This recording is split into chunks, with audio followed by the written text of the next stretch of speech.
So where's the office? Back at division? In the office, baby. Going out.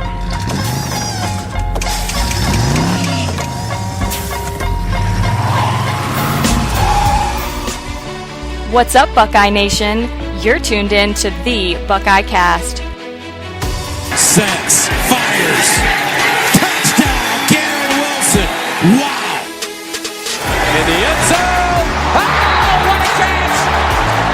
Jeremy Rucker, give me that. Fields, the throw, steps up, delivers deep down the field. He's got a receiver. Olave, touchdown, Buckeyes. Now here's your host, Joe Warwick. The Ohio State Buckeyes.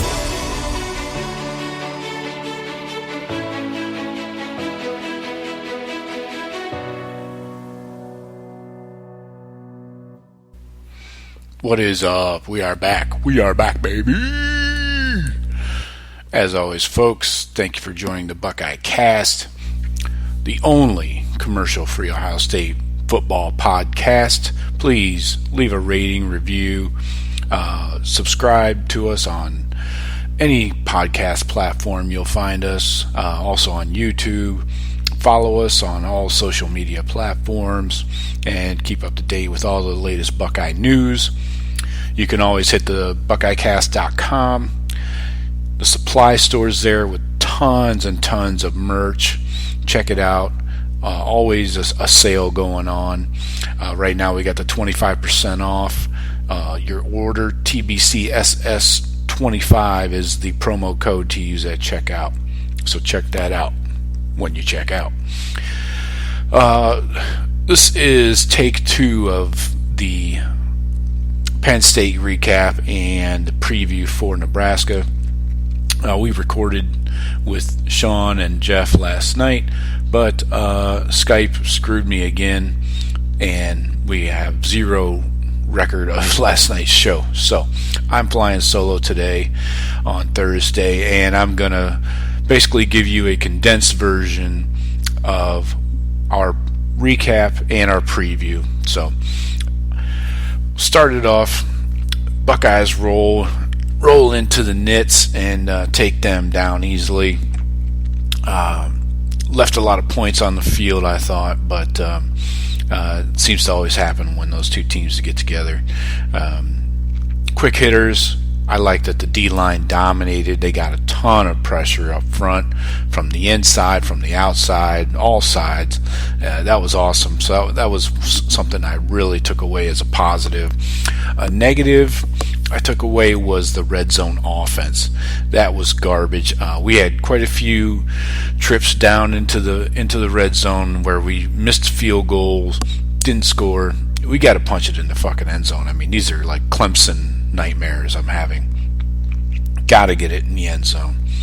I'm going to run through our microscopes for Jeff, Sean, and me. I had Trey Sermon on offense. It didn't show me much, honestly. What do you have? 56 yards? Yeah, not much. On 13 carries, too. That's not going to get it done. You got to show me more than that. I realized Teague had 23 carries for 110, but Sermon's just not showing me much. Maybe he's still getting, I don't know, his feet under him, but it's not good yet. Sean had Chris Olave on offense. He worked out well. That was probably a good choice for his microscope. He goes for 120 and 2 touchdowns. Jeff had Wyatt Davis, the road grader. Definitely laid the path for Master Teague in that running game. So all in all, those are Olave and Wyatt are 2 solid choices. On defense, I had Zach Harrison. He finally showed up here in week 2. Got credit with half a sack and then 1.5 TFLs. Looked good.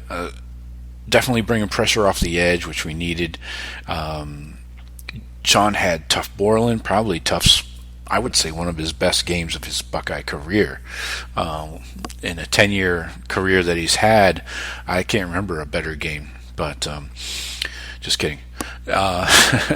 Marcus Williamson was Jeff's guy on defense. He did not do much at all.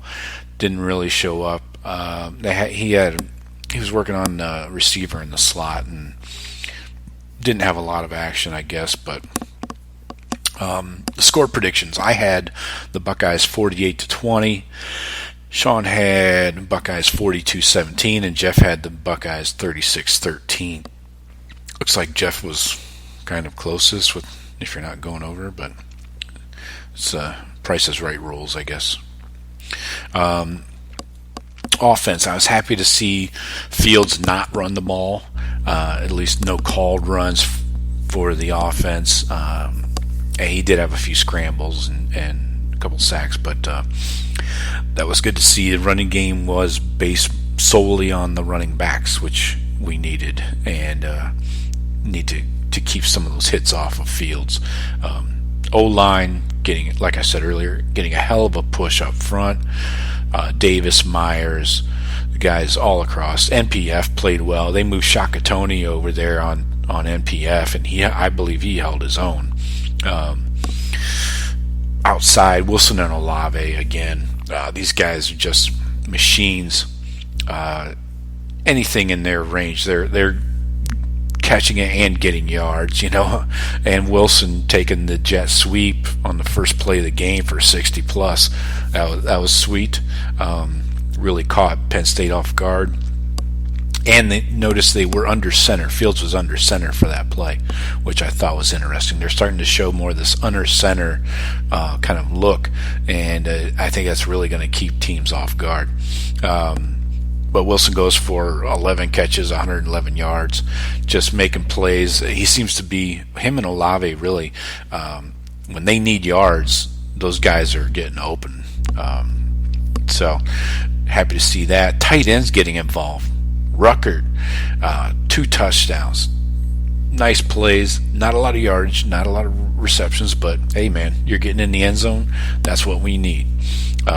Farrell went out, but it seems like he's okay. I think it was just a flesh wound. So he'll be back.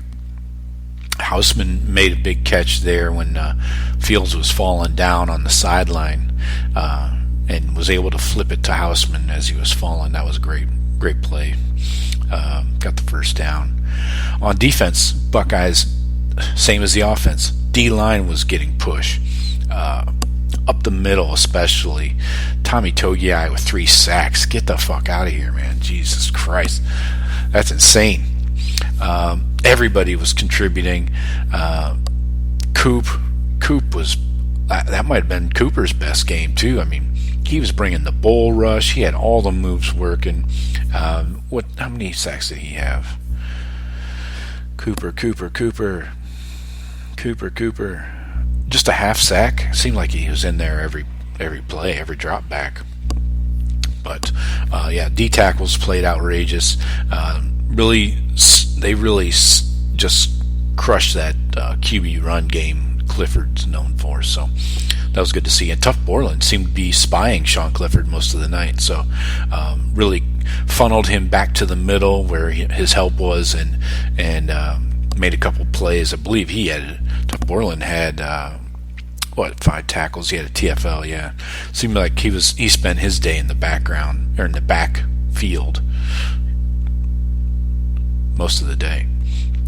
Corners, probably not their best day, especially in the second half, but a lot of that is scheme.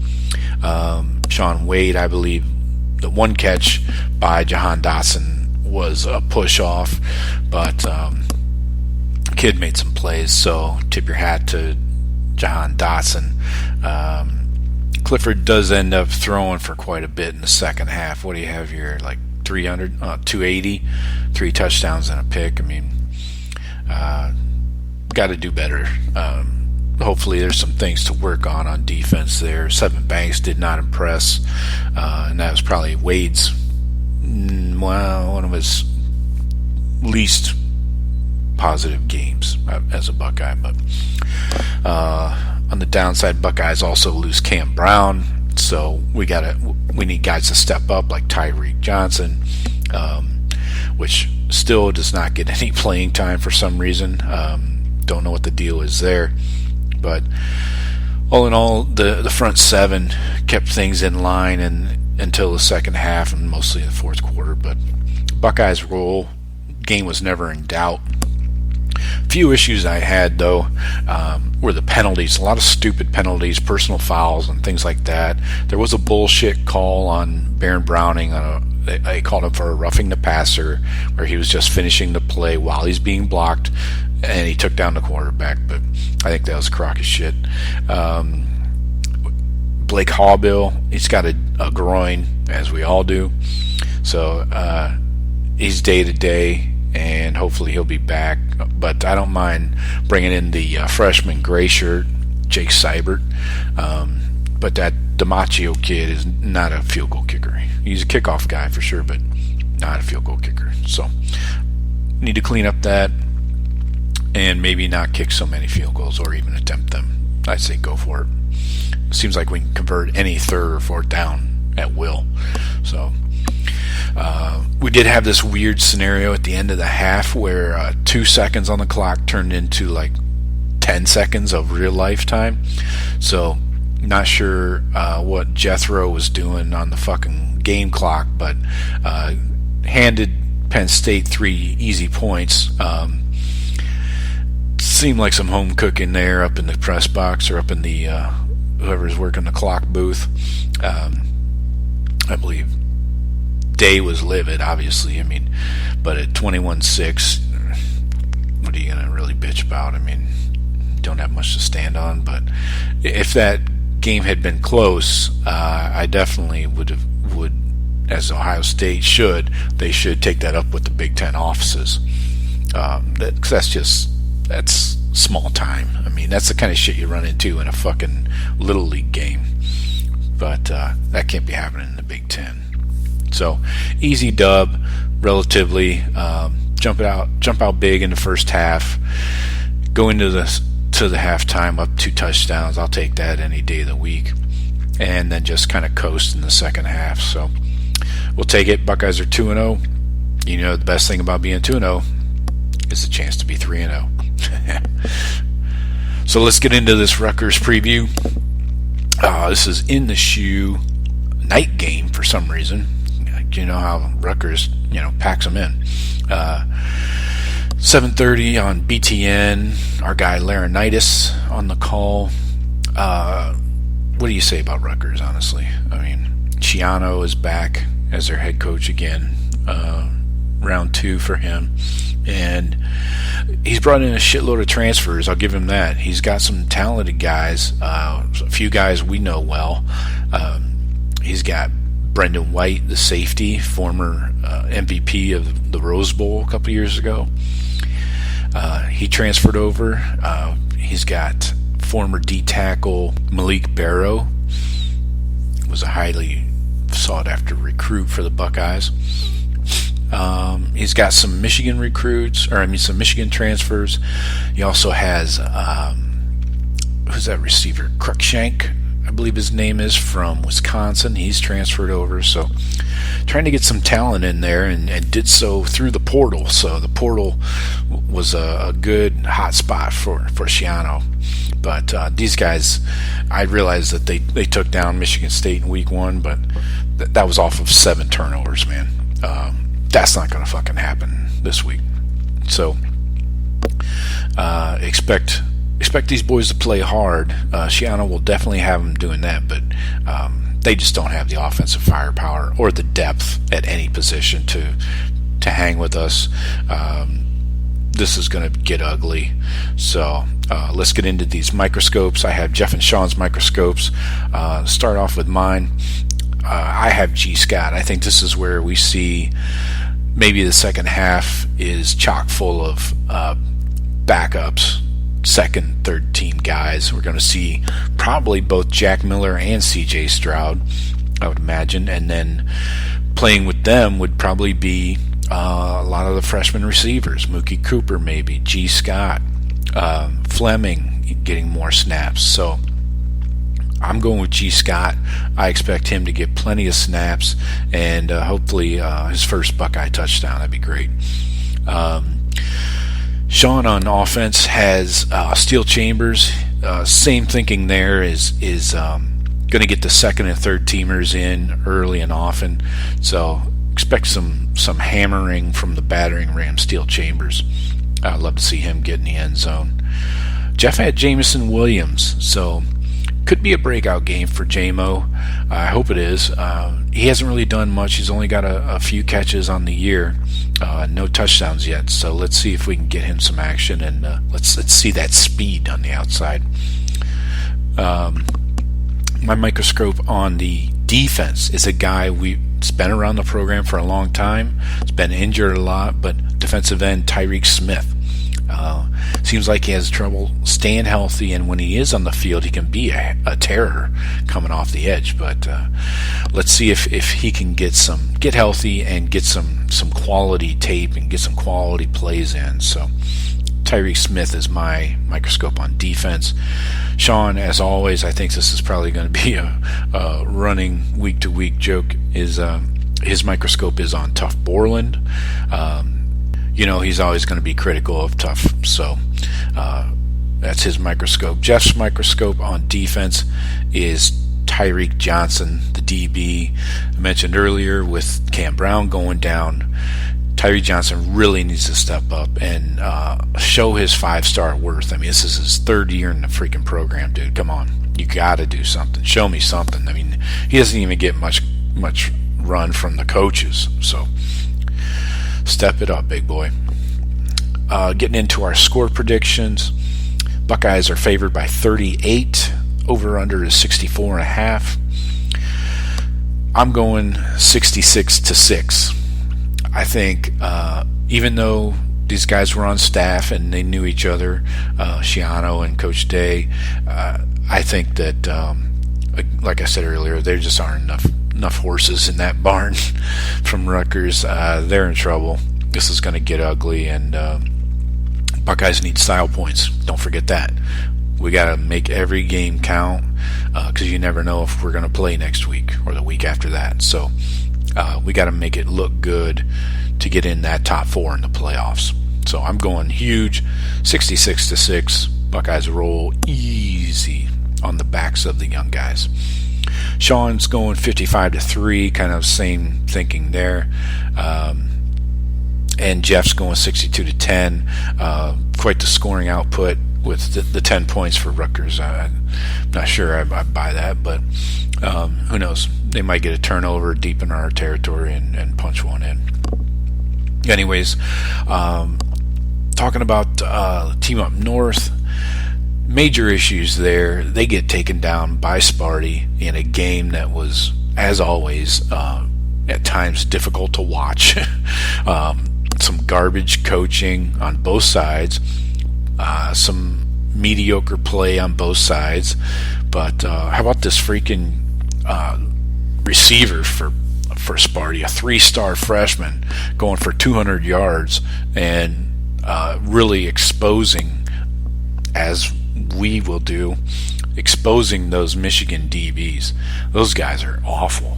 Their best cover guy, Daxton Hill, is a safety. I mean, and he can't be everywhere in the freaking field. So, hilarious loss by the team up north. Mel Tucker gets his first win, and it's a big one. That should lock him up for a couple years. So, Harbaugh, this is the annual week where we start wondering if Harbaugh is going to get fired or if he's going to get let go. Still doesn't have a contract extension past the end of 2021. So definitely a negative recruiting tool. So we'll see what happens. It cracks me up. I mean, these guys coming into the year, I loved all these comparisons. At quarterback, everybody said Joe Milton was a combination of Peyton Manning and freaking Cam Newton. Okay, yeah, I bet. And then everybody was calling the running back Corum, that kid. They're calling him the next J.K. Dobbins. All right, yeah, I bet. And then Aiden Hutchinson on defense. He's the next Bosa. Oh, okay. Now you've gone too far, you fucking morons. These are the comparisons these fans were fucking spewing out, dude. I cannot believe it. It is hilarious. So, somehow we're going to have to beat a Buckeye All-Star team, I guess, at the end of the year. These fucking guys. So anyways, Team Up North still doing what they do with an attitude and an air of arrogance, and they just don't give a fuck, just like their coach. So you can see it filters from the top down. So not surprised. Anyways, folks, that is our condensed version of the podcast for this week. Please join us next week. I will have Jeff and Sean back, I'm sure. As always, please subscribe, rate, and review. Don't forget, this is the only commercial-free Ohio State football podcast. So hit us up, subscribe through any podcast platform. I dare you to find one that we aren't on. We just got on Amazon, so if you're an Alexa user, say, hey, yo, Alexa, play the Buckeye Cast now, bitch. There you go. And you'll hear our lovely voices and the best intro of any Buckeye podcast out there. So have a good rest of the week, and go Bucks.